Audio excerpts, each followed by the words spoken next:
Hi, I'm Fox 26 meteorologist Kris Kuyper, and it looks like our wet weather for this past week finally wrapping on up, and we're getting into drier weather here as we finish off 2025.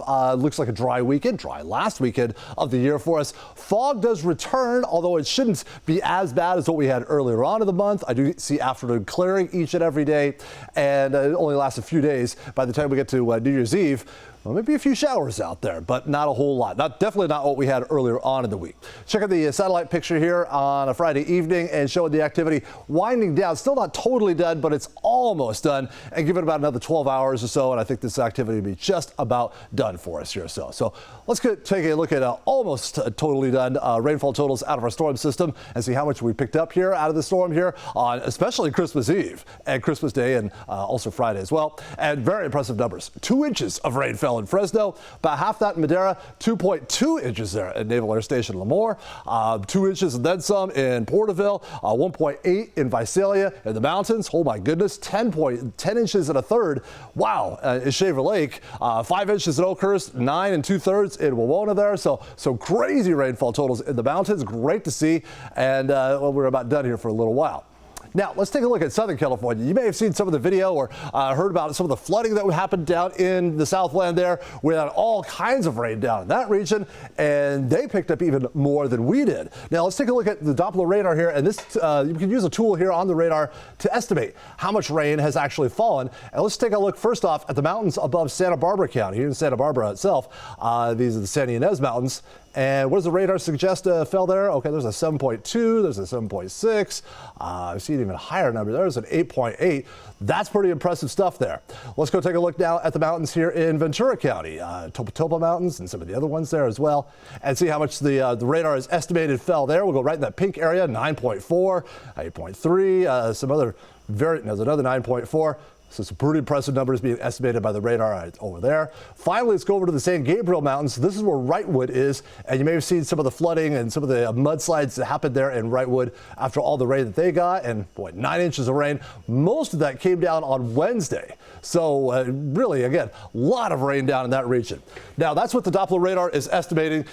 Let's see exactly how much rain did actually fall, and it turns out the radar actually underestimated the rain because they got even more than the radar was suggesting. Boy, take a look at that. 17.37 there in Matilaha Canyon. That's in Ventura County. That's not very high up. It's only about 1,000 feet in elevation, and that's one of about, I believe, 4 different sites that I found that all were reporting 17 inches of rain or even more in that region there. So it's not just one crazy isolated rain gauge that just went haywire. So there were a number of gauges in that region that reported similar totals. San Marcos Pass, right above Santa Barbara there, 14 inches of rain. It's only 1,000 feet in elevation. So crazy rainfall totals there. Santa Barbara, 6.5 inches of rain on the coast. You stay on the coast and go over to Santa Maria, half that. Boy, a lot less over there. And we'll talk about that in a second. 15 inches there. Another mountain in Ventura County, Wrightwood, 10.8 inches of rain. I want to use the Doppler radar estimate there just to show you that these tools are certainly very valuable and they do a lot of great things for us, but they're not totally perfect. Still, sometimes you have to go in and check the ground truth to get the absolute certain numbers here. If you may be looking at things like radar and rain estimates and such, the machines are certainly wonderful, but the machines still haven't replaced humans yet. We're still not in Terminator 2 here yet. You still need the humans to do the actual fact checking and whatnot. And ground truth is kind of the key with all these numbers that you're looking at here. So I see a lot of times on Facebook, people show a picture of a radar image there, and you see, oh, it's raining there. Oh, okay, so it's got to be raining. The radar picture is certainly fantastic, but it's not always 100%. Sometimes if you're going into dry air or so, that radar can show you rain and then evaporates before it reaches the ground and such. So ground truth is always your king. Trumps any kind of radar image that you might happen to see. Speaking of radar image, let's go back and talk more about how come those mountains down in Southern California got so much rain, more than we got up here in Central California.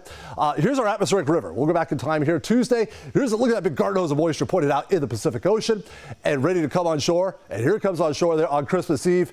The flow here coming at us right from the south. These mountains in this part of the state are oriented east to west, so they're perpendicular here, the transverse ranges, the Santa Ynez Mountains, San Gabriel Mountains and such. So they're exactly 90 degrees opposite of this flow coming in from the Pacific.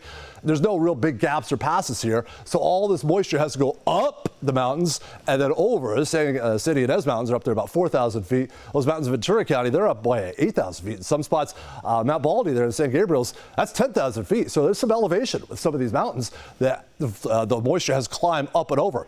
Whenever you take a parcel of air and you lift it in the atmosphere, it cools down. That's why it snows in the mountains and it rains down here in the valley. Cold air holds less water than warm air. I'll say it again. Cold air holds less water than warm air. Think of your sponge and it's saturated.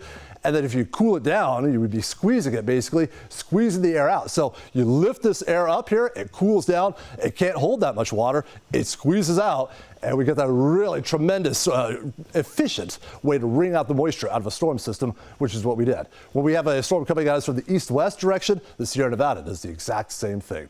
This time around, though, it was for the atmospheric river, and the Southland really got hosed as far as the storm system goes. Okay, if I told you that for the month of December, one of our wettest months in Fresno, that we would have just one storm for the entire month, you'd probably think, oh, that's kind of a bummer of a month as far as rain goes. We had one storm system the entire month. We're pretty much done with the rainfall for the month. But that one storm system was a doozy, wasn't it? 2 inches of rain in Fresno, that takes us above normal for the month. It only took one storm system to do it, but it was a healthy one. And now what does that do for us for the rain season? We're now sitting at 6 inches of rain on the rain season, which began in October.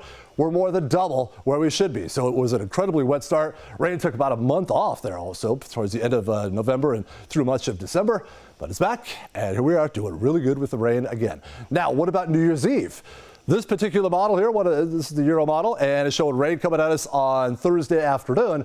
A lot of the other models, though, and some of the ensembles showing it coming in by Wednesday afternoon. So for New Year's Eve, which is Wednesday night, I do think there's a chance of a few showers out there. Not a deluge like we had Christmas morning, but Christmas Eve morning, but a few showers are possible. Temperature, actually not bad. Warmer than it was last year. Last year it was 43 at midnight.